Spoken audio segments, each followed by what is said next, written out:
In today's video, I'm going to teach you how to sign out of Chrome account. If you're using a shared computer, switching users, troubleshooting sync issues, or you simply want a little privacy, signing out of Chrome is a quick way to pause syncing your bookmarks, passwords, and history to your Google account on that device. Let's walk through it together in a simple, clear way. First, open Chrome. Make sure you're actually in the Chrome browser, the one with the colorful red, yellow, green, and blue circle icon.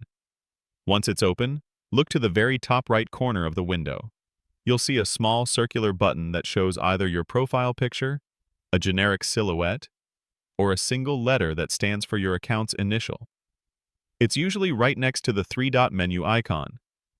Go ahead and click that profile button. A small panel will drop down, showing the account that's currently active in Chrome, along with a few quick options. In that panel, look for the option that says Sign out of Chrome. On some versions, you may see wording like Turn off or a similar phrase that indicates you're disconnecting your account from the browser. Click that option. The moment you do, Chrome will disconnect your Google account from this browser window, which stops syncing your data on this device.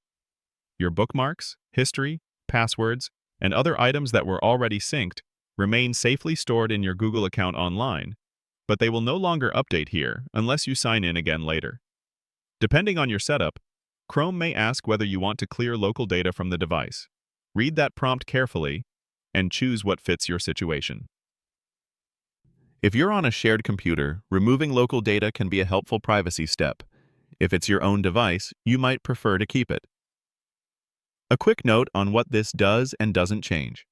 Signing out of Chrome affects how the browser syncs and personalizes your experience. It does not automatically sign you out of every website you've visited. If you want to log out of individual sites, you'll still need to sign out on those sites separately. That's all it takes.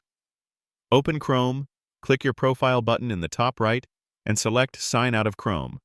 It's simple, fast, and a smart habit if you're stepping away from a shared machine. If you don't see the option right away, make sure you clicked the profile button and not the three-dot menu, since they sit close together. Thanks for watching, and I hope this helps you keep your browsing experience organized and secure.